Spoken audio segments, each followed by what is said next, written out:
Festival Rose et Noir, et j'ai un invité qui fait partie des invités d'honneur, en tout cas du Festival Rose et Noir, pour cette troisième édition du salon et première du festival.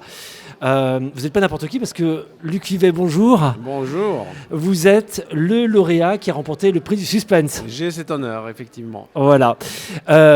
J'ai lu un petit peu votre parcours. Vous êtes un peu un couteau suisse finalement. Ouais, effectivement, j'ai fait Si énormément je de peux choses. me permettre ce terme-là, vous avez fait beaucoup de choses en fait. Oui.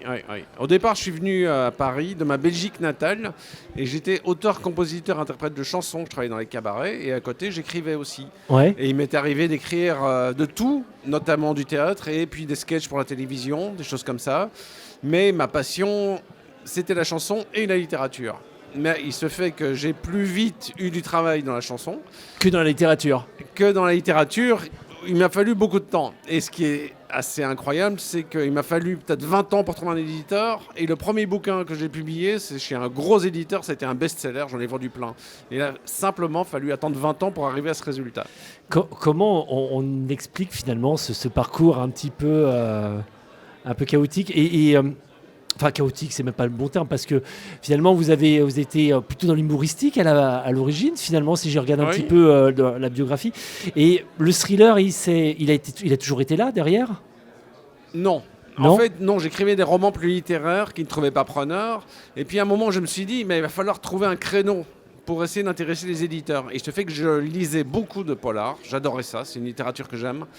Et je me suis dit, mais pourquoi pas, toi, écrire un thriller. Donc j'en ai écrit un, deux qui ont été refusés par les éditeurs, puis un troisième, et le quatrième a été pris. Voilà. Et c'est comme ça que je me suis retrouvé auteur de polar. Mais à côté, je n'ai pas cessé d'écrire des romans plus littéraires qui ont été publiés dans d'autres maisons d'édition. Donc maintenant, j'ai la chance de pouvoir faire les deux, de pouvoir faire des polars et des romans plus littéraires. Et aujourd'hui donc le manuscrit, c'est le nom de celui qui a été récompensé Voilà. par le prix Rose et Noir. Si on devait faire un peu le pitch, ce serait quoi? C'est l'histoire d'un éditeur qui travaille dans une grande maison d'édition parisienne et qui un jour reçoit une clé USB avec un manuscrit. C'est assez mystérieux. Ça commence bien en tout cas. Il commence à lire et puis il est fasciné par sa lecture. Il ne peut plus s'arrêter, il est complètement envoûté. Et une de ses collègues, qui est plus âgée que lui, aperçoit le texte, commence à lire et arrache la clé USB. Et lui dit, tu ne peux pas lire ce livre parce qu'il porte malheur. Il y a 40 ans, quelqu'un a envoyé ce texte et l'éditeur qui l'a reçu est devenu fou. Il a mis fin à ses jours parce que c'est un roman qui porte malheur. Donc tu ne peux pas le lire.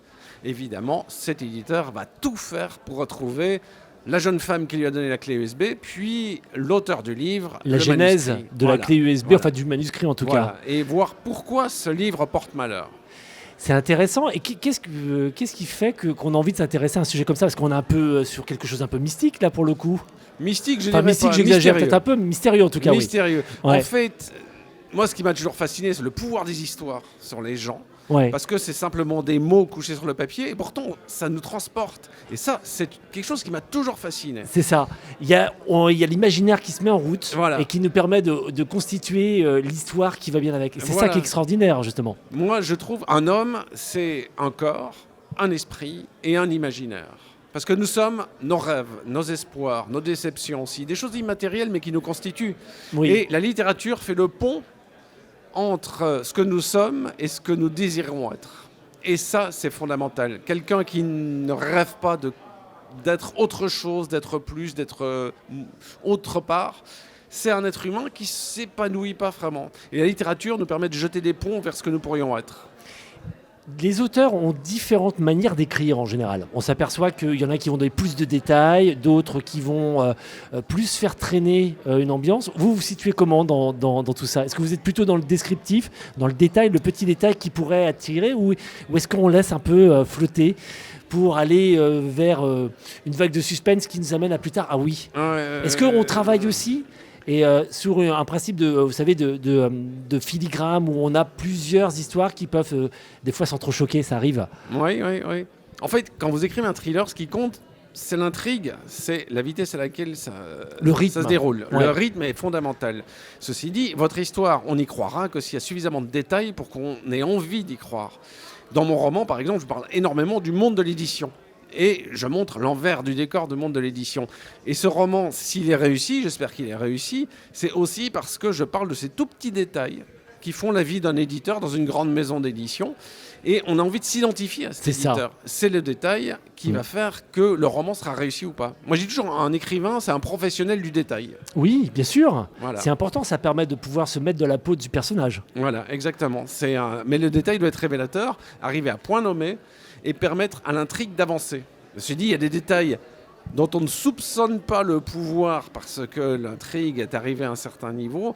Et puis plus tard, on s'aperçoit que ce détail est fondamental. Et ce qui est bien, c'est de laisser le lecteur dans l'expectative. C'est ça, et se dire à la fin, ah, je m'en Voilà. doutais que c'était... Je savais que c'était Je lui. savais bien.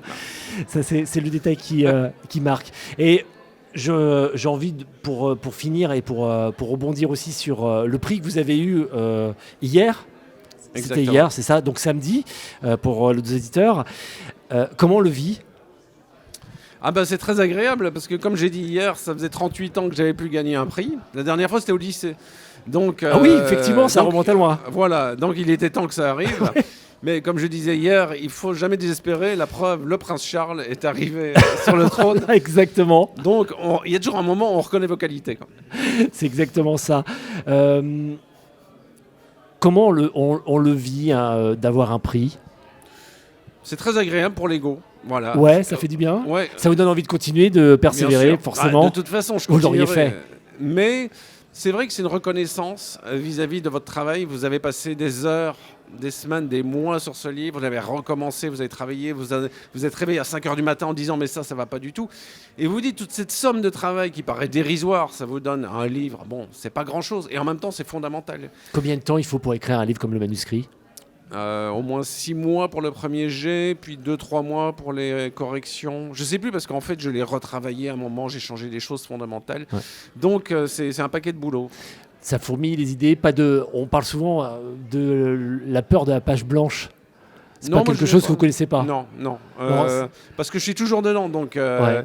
moi mon seul souci c'est de canaliser mes idées en fait et de pas m'égarer parce que j'en ai trop.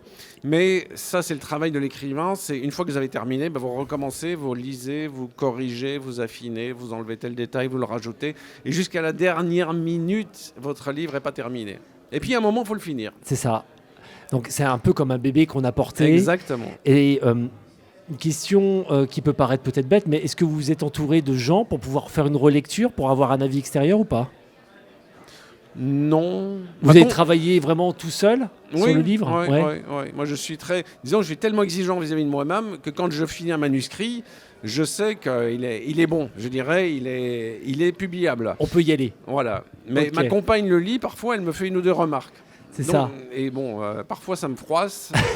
Parce qu'elle a raison. Il y a l'ego qui revient dessus, Voilà. forcément. Mais ce n'est qu'une ou deux remarques. Hein. Oui, voilà, mais après, il faut savoir prendre le recul, certainement, pour Bien pouvoir sûr, accepter. bien Mais ça peut être bon pour avoir un avis extérieur Bien sur sûr, la mais question. un éditeur est là aussi pour vous apporter un regard extérieur, vous dire ça c'est bien, ça c'est moins bien.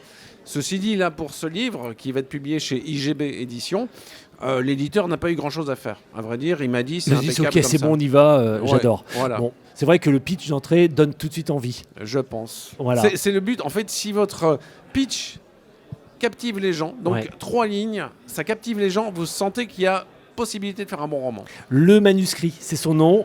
Ça donne vraiment envie d'aller plus loin que ce simple mot. Je vous remercie, Luc Fivet, en C'est tout moi qui vous cas, remercie. pour cet entretien. Et je vous souhaite un bon festival, en tout cas pour les heures qui restent. Merci. Merci à vous.